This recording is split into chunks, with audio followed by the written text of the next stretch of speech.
पूर्व मुख्यमंत्री Devendra Fadnavis press conference कर रहे हैं। पोलिसांच्या ट्रान्सफर्स मधलं बदल्यांमधलं रॅकेट, पैशाचे एक्सचेंजेस, त्यातली दलाली, या संदर्भातलं संपूर्ण ट्रान्सक्रिप्ट सहित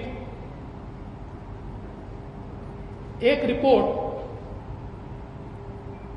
हा तत्कालीन पोलीस महासंचालक श्री सुबोध जयस्वाल यांनी सादर केला होता।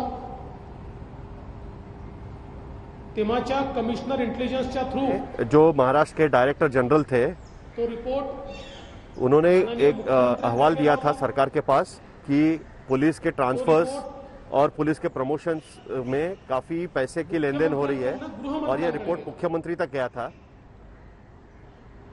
और वो रिपोर्ट चीफ मिनिस्टर से गृह मंत्री के पास भी गया था, और इस रिपोर्ट पर भी तब कोई कार्रवाई नहीं की गई थी।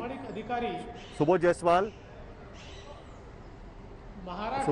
जैसा एक प्रामाणिक अधिकारी जो महाराष्ट्र के डायरेक्टर जनरल थे, महाराष्ट्राचं पोलीस महासंचालक, उन्होंने महाराष्ट्र से डेप्यूटेशन, केंद्र में डेप्यूटेशन लिया और अब वो सीआईएसएफ के प्रमुख है दिल्ली में। पद मानलं जातं, परंतु ते पद सोडून केंद्राच्या सेवेत 1.5 वर्ष असताना, 2 वर्ष असताना त्या ठिकाणी निघून गेले। याचं कारणच हे होतं की इतकं भयानक सगळं प्रकरण प्रॉपर चॅनलनी रेकॉर्डवर आणून मुख्यमंत्र्यांकडे सादर केल्यानंतर त्याची साधी इन्क्वायरी देखील त्यावेळी शासनाने लावली नाही, आणि मुळात हे जे काही प्रकरण होतं यामध्ये महाराष्ट्राच्या इंटेलिजन्सला फार मोठं बदल्यांचं रॅकेट हे चाललंय, काही दलाल पैसे खातायत, ये पूरे त्याच्यामध्ये ट्रांसफर्स और ये सब चीज में दलाल वारंवार और उनका रैकेट चल रहा था, त्यांच्या उसकी ऑफिसचं कोई नाव इंक्वायरी येतंय। नहीं की गई थी। ही गोष्ट लक्षात आल्यानंतर इसमें लगातार होम मिनिस्टर और उनके दफ्तर का नाम आ रहा है। तेव्हाच्या कमिश्नर इंटेलिजन्स रश्मी शुक्ला यांनी डीजींना त्या संदर्भातला रिपोर्ट सादर केला, आणि डीजींच्या माध्यमातून एसीएस होम तेव्हाचे, या एसीएस होमची बकायदा सर्वोच्च न्यायालयाच्या निर्णयाप्रमाणे, निर्देशाप्रमाणे परवानगी घेऊन काही फोन त्यांनी सर्व्हिलन्सवर लावले, आणि त्या फोनमधनं जे काही बाहेर पडलं ते धक्कादायक होतं, आणि म्हणून तो रिपोर्ट सादर झाला। दुर्दैवाची गोष्ट अशी आहे की त्या रिपोर्टवर कारवाई झालीच नाही। तत्कालीन कमिश्नर इंटेलिजन्स उस रिपोर्ट पे कोई कार्रवाई नहीं की गई। जो रिपोर्ट त्यांना पदावरनं दूर करण्यात आलं, साधा ऑफिसही त्यांना मिळू नये असा प्रयत्न करण्यात आला, त्या देखील आता केंद्राच्या सेवेत चालल्या गेल्या आहेत, आणि त्या रिपोर्टमध्ये ज्यांची नावं आली होती त्यातल्या बहुतांश लोकांना त्या त्या ठिकाणी पदस्थापना मिळाली पोलीसमध्ये, आणि म्हणून परमवीर सिंग यांनी लावलेला आरोप हा पहिला आरोप नाहीये। मी आता माननीय पवार साहेबांची प्रेस कॉन्फरन्स देखील बघितली, आणि ते असं म्हणाले की त्यांची बदली होत असल्यामुळे त्यांनी हा आरोप लावला, पण सुबोध जयस्वालांची तर बदली नव्हती, रश्मी शुक्लांची बदली नव्हती। त्यांनी पुराव्याच्या आधारावर या सरकारकडे जो रिपोर्ट सादर केला होता त्याच वेळी या संदर्भातली उचित कारवाई झाली असती, तर मला असं वाटतं की आज ही वेळ या ठिकाणी आली नसते। आज खरं म्हणजे पवार साहेबांची प्रेस कॉन्फरन्स ऐकल्यानंतर मला थोडं आश्चर्य देखील वाटलं, पण मी त्यांना दोष देणार नाही। या सरकारचे निर्माते ते आहेत, आणि त्यामुळे निर्मात्यांना आपलं सरकार कसंही वागलं तरी ते डिफेंड करण्याची भूमिका ही त्या ठिकाणी घ्यावी लागते। त्यांनी ज्यावेळी सांगितलं की वाझे यांना परमवीर सिंग यांनी घेतलं, खरंच आहे,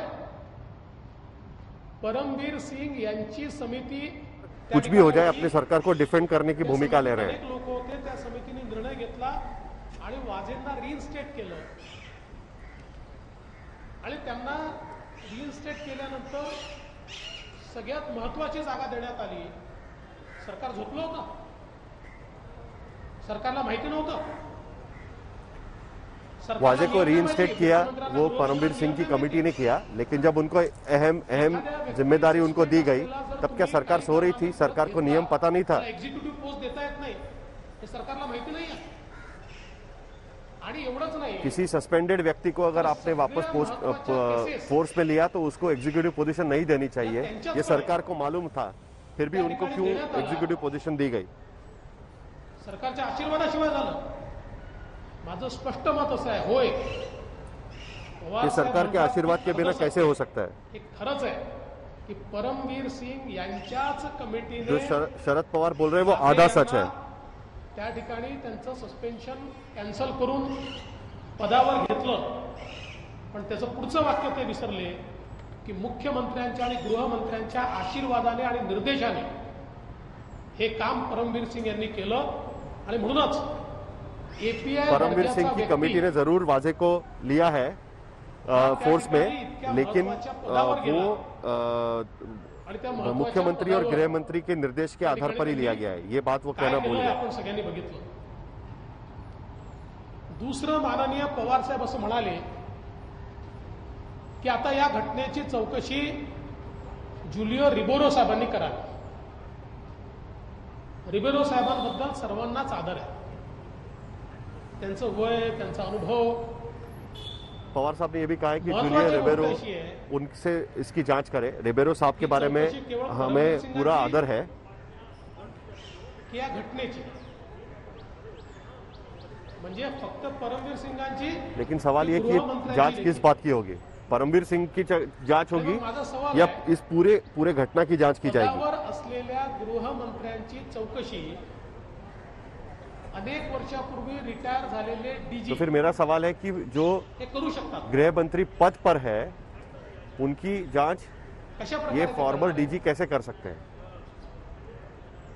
आणि म्हणून और किस तरीके से वो करेंगे? मला असं वाटतं की आज या सरकारला वाचवण्याकरता पवार साहेबांनी जी काही प्रेस कॉन्फरन्स घेतली त्याच्यामध्ये केवळ विंडो ड्रेसिंग झालं आणि सत्यापासनं दूर जाण्याचा प्रयत्न हा त्या माध्यमातून झालाय कि सच से दूर जाने की कोशिश की जा रही है। परमवीर सिंह और हमारा ये मत है लिहिलेलं जे पत्र आहे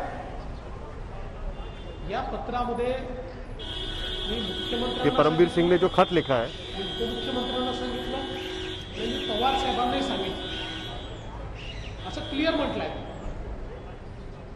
या संदर्भात मुख्यमंत्री का बोलत नाही, उपमुख्यमंत्री का बोलत नाही, आणि सगळ्यात महत्वाचं और उस खत में जो लिखा है कि परमवीर सिंह ने जो लिखा है कि उन्होंने मुख्यमंत्री डिप्टी चीफ मिनिस्टर दोनों को इस बारे में कहा था, उसके बारे में चीफ मिनिस्टर और डिप्टी चीफ मिनिस्टर क्यों नहीं बात कर रहे?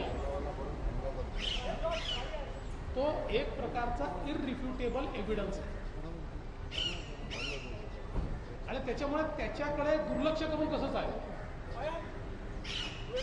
एखादा पुरावा घटनेनंतर जनरेट झाला असेल तर वेगळी गोष्ट आहे, पण त्यांच्या बदलीच्या आधीचा असा जर पुरावा ते दाखवत असतील तर त्याच्याकडे दुर्लक्ष करणं म्हणजे पापावर पांघरूण घालण्यासारखं आहे। आणि म्हणून आमची मागणी आहे, स्पष्ट मागणी आहे, या संदर्भातली जबाबदारी फिक्स झालीच पाहिजे आणि या प्रकरणाची चौकशी जोपर्यंत हमारी मांग है कि इस मामले की गृहमंत्री जिम्मेदारी आपल्या पदावर फिक्स होनी चाहिए होऊ शक्यच नाही। और इस पूरे मामले की जांच जब तक गृह मंत्री अपने पद पर है तब तक नहीं हो पाएगी। इन्क्वायरी केली पाहिजे। इसीलिए गृह मंत्री का इस्तीफा होना जरूरी है और उसके बाद ही इसकी जांच हो सकती है। ये महाराष्ट्र का होम डिपार्टमेंट कौन चलाता है, इस पर भी हमको सवाल है। मंत्री अनिल परब चालवतात, होम कारण मिनिस्टर ज्या चलाते प्रकारे हैं सभागृहामध्ये या शिवसेना के मंत्री चलाते गृह हैं। विभागाच्या चर्चेवर गृहमंत्र्यांच्या ऐवजी अनिल परब साहेबच डिफेंड करत होते आणि क्योंकि जिस तरीके से अनिल परब चाललंच आहे। जो ये मंत्री है वो गृह विभाग के सवालों पर जवाब दे रहे थे। हमको लगता है कि वही ये डिपार्टमेंट चलाते थे क्या। त्यामुळे हे स्पष्ट झालं पाहिजे की नेमक्या या नियुक्त्यांमध्ये भूमिका कोणाची आहे। अजून एक इसीलिए इस बात की जांच होनी चाहिए कि इसमें मला असं भूमिका वाटतं किसकी की है। प्रश्नाचं उत्तर ते इव्हेंच्युअली एनआयए देऊ शकेल किंवा जे काही जांच एजन्सी आहे ती देऊ शकेल, पण ह्या ज्या एवढ्या गाड्या सचिन वाझेकडे मिळाल्या यातल्या काही गाड्या गेल्या 6-8 महिन्यात कोण कोण वापरत होते, कोणी मोठे लोक वापरत इस होते बात की भी का? जांच होनी चाहिए कि जो गाड़ियां सचिन वाजे के पास मिली है याही वो संदर्भात गाड़ियां और कौन कौन इस्तेमाल कर रहा था पिछले 6 महीने में, जी काही जांच एजन्सी इसकी आहे, भी जांच होना बहुत जरूरी है।